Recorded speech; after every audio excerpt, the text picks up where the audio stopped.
Welcome to the Functional Medicine Foundation's podcast, where we explore root cause medicine, engage in conversation with functional and integrative medicine experts, and build community with like-minded health seekers. I'm your host, Amber Warren. Let's dig deeper. Welcome back, everybody. I'm back here again with Dr. Charles Penick.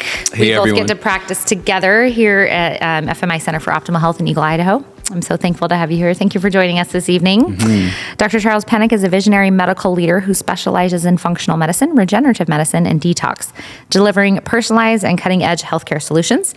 He is passionate about setting the trajectory for a strong and healthy life while promoting true vitality. Dr. Charles Penick has an extraordinary breadth of knowledge and expertise, extending far beyond his rigorous medical training. With extensive proficiency in nutritional health, detoxification, medical fitness, and health optimization, he is at the forefront of the latest scientific technologies and breakthroughs, ensuring his patients receive unparalleled care and treatment. That is not a thorough enough bio. It does not lay into what your subspecialties and areas of expertise are. I don't think I wrote that, so thank you for whoever did. Someone talented that gets to work with us did write that. We know that. That's awesome. Yeah. So tonight we wanted to talk a little bit about a treatment that we haven't really touched on our podcast much. Well, actually, I guess our interview with Dr. Dan Bruce, he actually did talk about ozone that he's using in his integrative dentistry practice. That's awesome. Which is cool. Yeah. But I know we're doing some really cool things here in Eagle and new modalities. So what is ozone? Let's just start with that. Yeah. What is ozone? So it's naturally occurring to a small degree in the environment. Actually, you may have heard the term the ozone layer. Anytime electricity through the form of lightning actually strikes the ground, or there's a bolt of electricity, I should say, there's actually the creation of ozone. And what actually that electricity does is it splits oxygen atoms, really oxygen molecules, I should say. So we breathe O2, and our body can use O2, and it requires O2 to live, to keep the cells healthy and alive. O3 is a much less stable molecule. It has 3 atoms, and so that means that there's one extra electron that doesn't have, if we remember a little bit of our science from maybe high school or college, it's kind of seeking to do something. It wants to be active. It won't rest really in that state. So it's a unstable molecule, but it is a very, very stable, actually, free radical. So in this case, it is a free radical that promotes healthy growth within the body. Think of it as a positive stressor. So we can't really breathe it in and use it. Our lungs can't use it, but pretty much there's numerous applications to the body, and I'll talk about some of those. But we often talk about free radicals damaging cells. Right.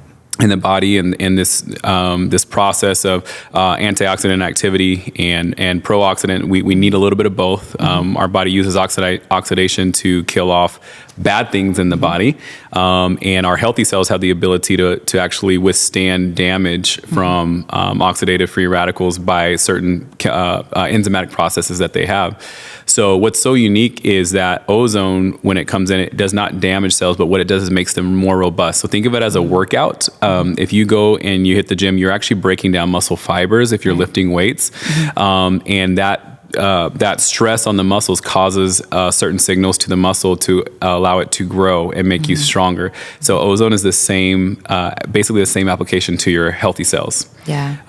Damaged cells like cancer cells, cells infected or that are dying, what we call senescent or zombie cells, viruses, bacteria, even some parasites are susceptible to this oxidative, very stable oxidative molecule called ozone. And so it will kill anything that really does not belong in the body, while it promotes the health of the cell and really decreases inflammation. So that's a really special aspect of it. So, well, who wouldn't? I mean, it sounds like everybody could benefit, right? Yeah. Who are the best candidates for this kind of therapy? Yeah. So, there's a number of researchers out there who, this has been around for quite some time. So let me mention really quick that even Nikola Tesla did a lot of research with ozone. And I cannot remember right now off the top of my head who was the first person to use it for medical purposes. But there's been know that? Yeah. Fired. Yeah. Next podcast interviewee, please. Right. Yeah. I did once upon a time know the name, but I'm forgetting his name. But Whoever it was, brilliant. I mean, because the applications are so far reaching. And I think of two researchers off the top of my head who have been very beneficial in forwarding this science. One is Dr. Lahadny out of Austria, and he pioneered what we call the 10 pass or multi-pass, where you are giving basically drawing and returning blood to the body to allow a lot of ozonated blood to enter the body. Really neat therapy, and he has poured so much research into this approach. From actually, I mean, the one that was one of the studies that was the most impressive for me was actually the measuring of mitochondrial activity or efficiency prior to and then following application of ozone therapy. I'll actually mention that really quick. I was going to move on, but let me just mention the results were astounding. Most of us are operating, if we're healthy, somewhere between 60, maybe up to 80%, but that's actually rare. More so closer to 60% of our mitochondrial efficiency. Yeah. Now, that being said, your body always wants to have a little bit of reserve, which is a wise thing. However, we shouldn't be operating at a 50, 60 percentile. Right. That's just not, and someone who's chronically ill or has mitochondrial dysfunction will be operating lower than that, maybe more like 40%. And this was a study done in Germany. And what was so cool was to see after the application of ozone, the mitochondrial efficiency went to 90% or greater. Oh my goodness. Was this adults or pediatric population? This was an adult population. I figured. Yeah. But, mitochondria is mitochondria. Yeah, and so, the idea is that it was a very powerful stimulant for mitochondrial efficiency. Therefore, what you're looking at is if the mitochondria is acting well within the cells can actually start to turn the tide for whatever they're struggling with. Because once the mitochondria is injured, then the cell's health will go down, and therefore our health will go down. Right. So the thought is, through application of ozone, you could correct many, and Dr. Hodney says pretty much any disease process. I do think that we can oversimplify things, but the concept is if the cell is healthy, the body will know how to fix itself, right? Absolutely. So he believes that application for even a healthy person on a regular basis is actually encouraged a couple of times a year, once every 6 months, he believes, for someone who's in health maintenance. And this is just from listening to him talk at a conference. But someone who's ill, his recommendation is to come for 6 to 12 sessions in a row. That could be once a week, twice a week. I generally would say probably, twice a week is enough. And then if you're going to, you don't need more than that. And then he believes that after 6 to 12 sessions, most diseases can have a turn in the tide and be moving back in the right direction. Wow. So yeah, pretty cool. Really cool. One other researcher is Dr. Sylvia Menendez, and she's got over 4 decades of research in Cuba where not doing an IV application, but actually insufflation. So it can be either vaginal or rectal insufflation. And doing that, you can actually get some systemically high levels. And if you do it on a consistent basis, after I think it's several weeks, maybe 6 to 8 weeks, you're looking at about the same benefit as IV ozone, which is really cool. That is really cool. So down the line, if you are consistent with doing it, some of the chronic diseases processes will see a very similar benefit as the IV applications. It is not as easy to do. I'm sure, but it does have the benefit. And in her research, they have looked at a reversal of diabetes, arthritis, osteo and rheumatoid, and then numerous other disease processes that have been wound healing, chronic wound healing, things like that. So, wow. So cool. So what are the different applications? Okay, so rectally, vaginally. Yes. We know, I think our most used application here would be the intravenous. Yes, correct. Right? Yes. I know we're going to be offering ear ozone. You got it. So how do you apply it to the ears? Yeah, so it's a device that looks like a stethoscope that hooks up to the ozone generator, and then we'll pump a certain amount of ozone, and it will go into the ear canal and then absorb into the bloodstream there. So great for sinuses, great for throat infections, great for ear infections, even lungs. So you're kind of getting that whole head and neck exposure. I would suggest that for if you're getting as deep as the lungs, IV will be the best for sure. But just, if you feel something coming on, a great thing to do would be just do an ear ozone application. And it doesn't take but about 15 minutes or so, 15, 20 minutes. Yeah. And great for kids as well. So during a cold and flu season, we were quite busy at my clinic when we were in Oregon doing that approach. So, that's so cool. So you mentioned a lot of disease states that and I agree, can be reversed with ozone. But what about people that are like, I don't know if I carry a disease, but I'm just always tired. Yeah. Or I'm trying to upregulate detox. Yes. Or lose weight. What are some of the indications and benefits there? Yeah. So I would say chronic fatigue is definitely a common thing that we hear here at this clinic. For sure. And many people definitely struggle with it. And it can be, there's so many possible root causes for that. So hormonal imbalance is a very common one. We'll see, low testosterone, low thyroid. Chronic infections is another big one. Mitochondrial dysfunction. So people who are experiencing kind of a long haulers type syndrome, chronic Epstein-Barr virus, Lyme, mold toxicity, any other chronic inflammatory state. So the idea there is, of course, finding the root cause. But the neat thing about ozone, as I mentioned, is that because it affects our body at the cellular level by supporting the mitochondria, organs that may be having dysfunction or organ systems that may be having dysfunction will start to work better. So let's just say the endocrine system, right? Hormonal imbalances. The thyroid has some dysfunction or autoimmunity because there is an underlying toxicity there that has caused our body to attack that organ. And really what it's attacking is the toxin. Right. That it's trying to get rid of in the organ. And so it's trying to detox, but it's in a way that ends up, unfortunately, causing what we see as a disease process. And so the idea here is that the ozone can help bring back some of that innate intelligence to the cell on how to clear those toxins. It actually opens up numerous detox pathways. NRF2 is one of the most studied with ozone. And it actually recruits stem cells. So healing that organ can take place with new stem cell induction, bringing in blood flow. I mentioned bringing down inflammation. So any form of autoimmunity. So just using continuing with the thyroid, autoimmune thyroiditis, about 1/3 of the population has. So it's a pretty big deal. Significant. Why do you think we're seeing so much Hashimoto's or autoimmune disease? It is because I'm stating this based on my knowledge, right? Yeah. But it is because the thyroid is very sensitive to toxicity. Yeah. So specifically, we look at mycotoxins, chemical toxins, and heavy metals.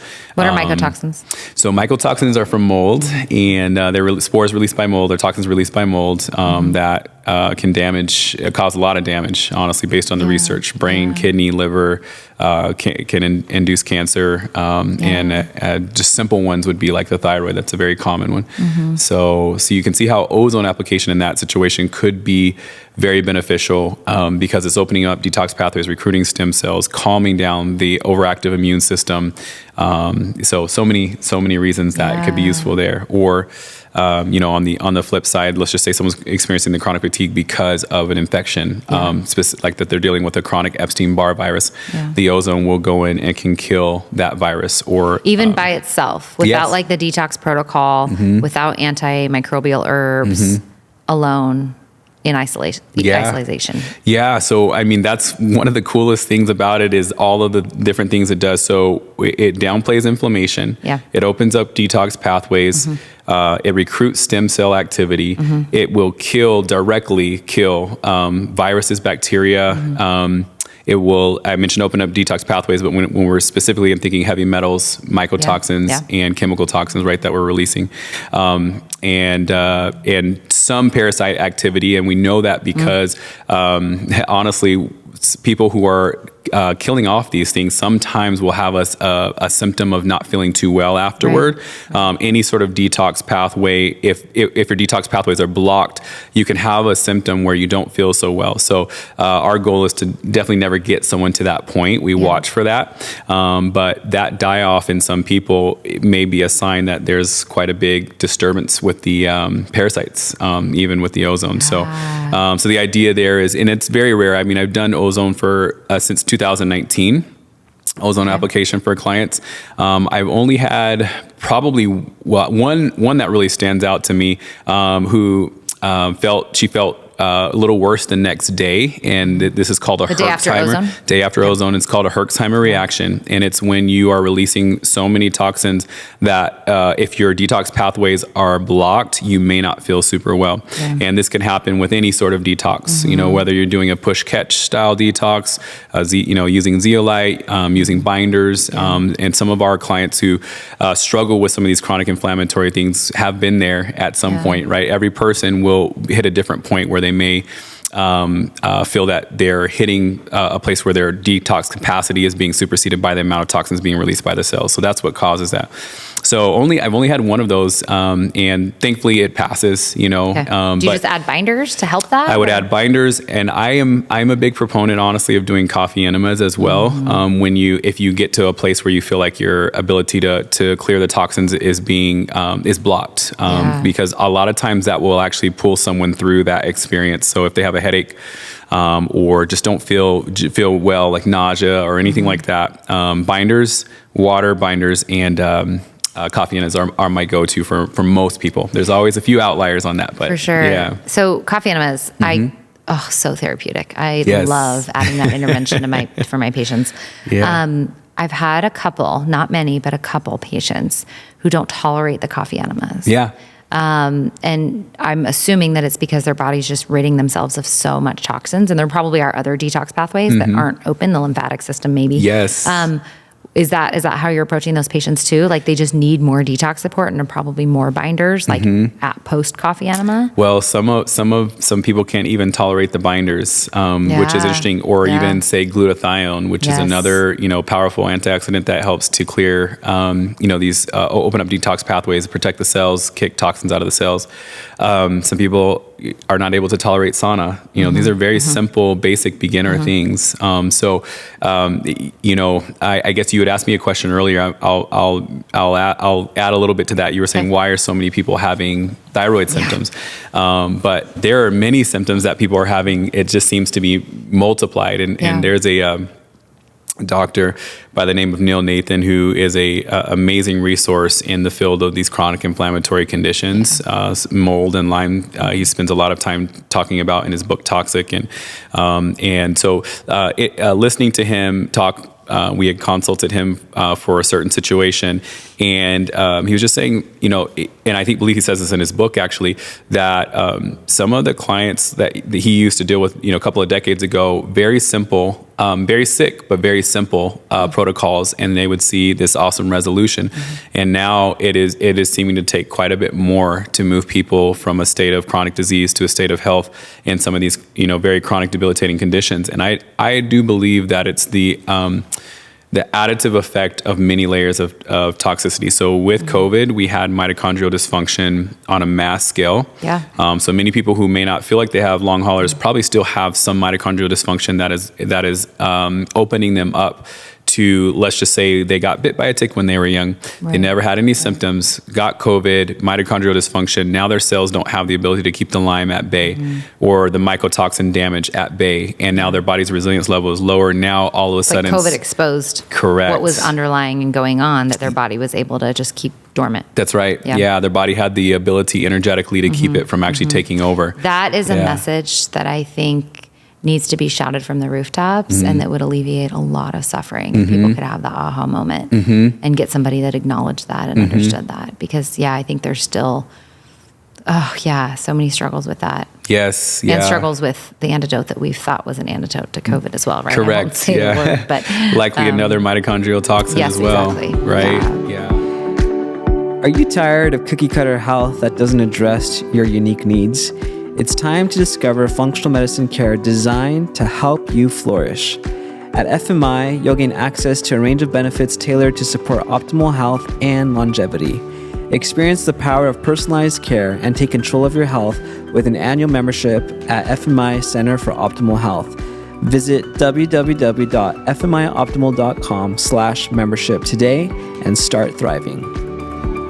Yeah, and then the other one that happened, and I like to mention this in my consults because I think it's one that gets easily overlooked, but was also rolled out massively during 2020 when COVID was spreading. rapidly is the 5G. And so really yes. interesting, but we don't often think of that having any consequences because it's invisible. We can't see it. We can't feel it.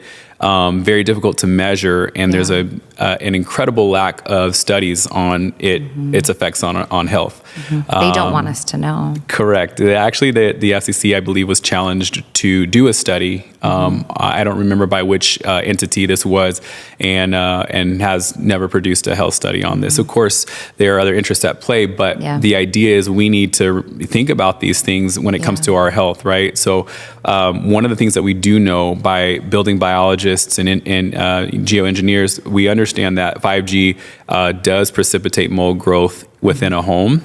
Or within a building structure, and within the body too, and right? within the body as well. Correct. Okay. Yeah. So it's almost as though mold, or this fungus that what we call mold is using that as an energy to propel it. And so we're noticing a lot more people coming in with symptoms, testing and finding mold, and they probably were living maybe in a moldy house before, but why are they all of a sudden symptomatic now, right? Why after 2020 is this seems like, oh, my cousin has mold, my sister has mold, and these are the people who actually figured out that was causing their symptoms, right? So absolutely, yeah. We interviewed earlier in our podcast, I want to say it was even like maybe podcast number 7, 8, or 9, Ryan Blazer, who locally runs a company called Test My Home. There's a handful of really different home testers in the Valley now, but and he gives some really good tips for our listeners that are interested on just things you can do in your home to help mitigate those EMFs. You know, in my home, we turn off our Wi-Fi at night. I know you guys are working towards getting fully hardwired in your home, right? Yeah, you are already there. Oh, that's awesome. Have you noticed like you're sleeping better? Your kids are sleeping? Have you noticed my wife, for sure. Yeah. See, I guess I do too. Yeah. I used to take a lot of sleep supplements and I don't actually anymore. I didn't even think of that. Yeah. Yeah. We just turn it off if we're hanging out in the home, or for sure when we go to bed, and we don't need to have it on. You know, we don't own a microwave. Like I don't zap food. We don't have a lot of. I was even having a conversation today with a patient about a mold patient who's getting worse now. She stopped her detox and getting worse again, and sure enough, they put in an in-home security system, right, with like all these different signals and all these different electromagnetic frequencies going through their home. But it's like, and they were like, well, we want to protect our family and our kids with a security system. It's hard to make some of these decisions. Yeah, I'll give you a quick story about that. I have a client who is very sensitive to EMFs, and she told her mother that the walls were buzzing, and they were like, well, which walls are you sensing that's buzzing? And she pointed out the walls that were buzzing, and they were like, that's exactly right where they ran the cables for the security system behind those walls. Oh my goodness. So they got it removed, and the buzzing went away. So that's how sensitive she was. But a lot of people don't realize that just because she was sensitive enough to realize it and communicate it, it affects all of us. We are just not, we are not keen to it. So it is a cellular stress. We just aren't really aware that it's doing that to our bodies. So. I just think there needs to be more awareness of these Ring video cameras and these smart TVs and these smart, it's just, we're so interconnected now, and these stupid cell phones that we have to carry around with us, and these laptops that sit on our lap when we go home and work. Like it's just, it is everywhere, let alone the 5G towers you're speaking to that they're putting up all throughout our communities. Like it's really frightening when you think about it. Yeah, that is a whole nother topic into itself. I know. Yeah, it's scary. But, we can't live in a bubble. No. We can't completely control our environment. We know we can't live in fear. We're not meant for this earth. We're not going to be here forever. But so I think just being practical and reasonable about what we can do. And then I think we also underestimate, I get really worked up with all the, red light beds that cost $90,000. And, we have some friends that just bought like a $5,000 cold plunge, right? And I think we forget, or even like the $10,000 face treatments for wrinkles, right? And it's like, go stand outside on earth. Drink some good quality water. Eat organic, nourishing, real food. I think we forget of some of these basics, right? So grounding, how it offsets the effects of EMFs, eating good quality food. Like it's not, I think we can sometimes get so focused and stressed out about one thing and lose perspective. Yeah, 100%. You know, Anna and I have been talking about this recently because we have focused so much on a lot of the little things for so many years. Yeah. And, you know, we were encouraged by a practitioner that we respect very much, Dr. Chris Penick, to just say, you know, it's okay just to relax, you know, and just let things flow, because we've had our own health journeys, you know, in our family. And it's been one of those things where, man, we've tried this or we've tried that. And I know a lot of people can relate to that. They're like, I've been to this doctor and I've been to that doctor, right? And so it's been one of those things where you learn to surrender and let go of control. And then you learn to find joy in the journey. And I think for us, that's kind of where I actually think that's the lesson that we're supposed to learn when we're going through this phase. And then just like any journey, there's always something around the corner, right? There's a light at the end of the tunnel, right? But it doesn't feel like it when you're going through it, right? So during that time, that's when you have to surrender and then find joy in that part of the journey. And that's probably the most difficult part to do. Not to give up, not to get down, you know, disheartened. The analogy that I've used with a lot of my clients who have quite a health journey to overcome and have maybe been working for some time is the concept of we were eating an artichoke, and my daughter was getting a little frustrated because it just looked like she was not getting anywhere at all. Every time she pulled a leaf off, it just looked like it was the same. And you're like, that's a really expensive organic artichoke. I need you to like actually get some of that meat off there. That's right. Yeah. And she was like, well, where's the heart? Where's the heart? And then it just like kind of clicked, and I'm like, that's exactly what this is like. It was like we're putting in efforts. We're taking certain supplements. We're doing certain therapies and remedies, and we're putting in the work. And sometimes it feels like we're just treading water, or taking 2 steps forward and 1 step back, or 1 step forward and 2 steps back. Right. And it's just been so beautiful. I have this week had the blessing of seeing 2 clients who have been working very hard since May or June, without, you know, some change here, a little change there, not worse this time. And then boom, all of a sudden, everything started to clear. One of my clients, she was getting 2 to 3 hours of sleep a night. And we tried numerous things, and we tweaked the protocol this time, then we tweaked the protocol that time. And this last time, boom, it happened. And she is sleeping again. And it was the most beautiful thing to hear. Yes. And this other client, that's such a quality of life issue. Yes. I mean, can you imagine 2 to 3 hours? I mean, that's like prisoners of war. They make them stay up all night and they deprive them of sleep. It makes you crazy. Yes. And so that just made my heart so happy. And then another one who has had some of the most difficult, tested positive for literally everything under the sun, from viruses to Lyme to mold to chemical toxins and heavy metals. I have not seen quite another profile as extensive as hers, in part because she took the time to do a lot of testing before she came to see me. Gotcha. And I will say that she never has given up. She has always applied pedal to the metal, used her intuition, taken, you know, the best approach that she can, not giving up hope. Yeah. Even when her family didn't necessarily believe in her, eventually she started to get some support, but for a while they thought she was just crazy. Yeah. And I will tell you that we had a consult actually today, and oh man, it was just like testimonial after testimonial after testimonial, and it just like that's why we do what we do. I was just gonna say that's why we do what we do. Yeah, it's the most selfishly fulfilling part of our jobs. That we get to be a part of that. Yeah. So cool. Yeah. Back to it really resonated with me. You were talking about how we do need to just find joy in the journey and sometimes step back. I had a similar conversation regarding that today with a patient. She feels like she's very socially isolated from friends. They're newly retired they're not retired. Their friends are all newly retired and they are still working because they really love their jobs and they want to stay socially engaged in the community.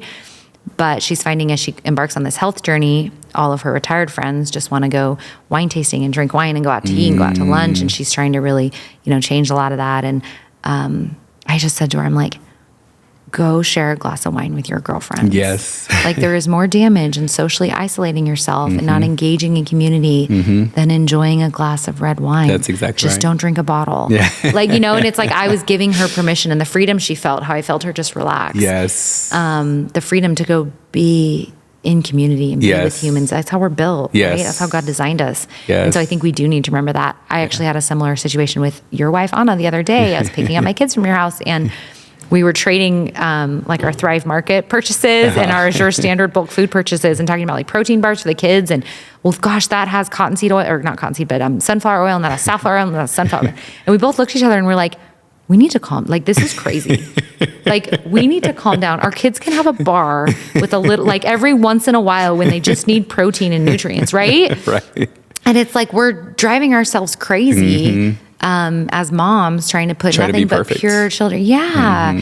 And it's like, we're doing so much more damage to us and our families and our children by trying to be freaks about this. That's right. We have to just let go. That's right. Just let go. So it is a really good takeaway message for all of us. Yes. Our conditions aren't going to be perfect. They never will be. Yeah, that's right. Yeah, we live in a broken world. Yep. And so we learn how to apply the things that matter. And I like, what I really, I think is a really cool thing to consider is the blue zones. They have a neat little model. And if you look through, I think I want to say it's 4, I'm going to butcher this, but it's 4 main categories. There's a name for it. And then there's 9, I guess, traits that circle those categories. And when you break it down, I just love that mental model of how it's not just one thing. You can over focus on one thing, like, oh, I got to make sure I eat this way, or I got to make sure I take these supplements.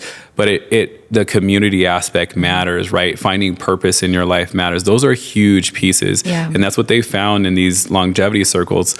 Some of them may have been, chronic smokers, or, some of them may have never eaten a piece of organic food in their life, right? Yeah. But there was something about the whole picture being fed, where they had purpose. They felt community. They did something where they were probably eating whole foods, right? They were out in nature. They were probably, walking barefoot on the ground somewhere, So it's not just the one thing where we can get a little hyper focused. It really is enjoying life and focusing on those things where we find purpose and community and connection. And then, where we can do better. Don't be lazy, right? Pay attention to things that you can fix, right? Yeah. But don't over focus on it to a point where it becomes a burden. Absolutely. So, Yeah, those blue zoners, they probably don't need ozone. Yeah, right. Exactly. They're probably fine. They're probably they don't need our fine. help. Yeah. Well, thank you so much, Dr. Penick. It's always such a joy to talk to you. And I feel like we always start with just your brilliant scientific mind, and then we end like just with the heart issue, which is the most beautiful part of medicine, right? It's just making that connection on what truly matters and what we're made for. Yes. So thank you so much. Thank for you, your Amber. time. Awesome. Yeah. As always, thank you. Yeah. Thank you for listening to the Functional Medicine Foundation's podcast. For more information on topics covered today, specialties available at the FMI Center for Optimal Health, and the highest quality of supplements and more, go to funmedfoundations.com.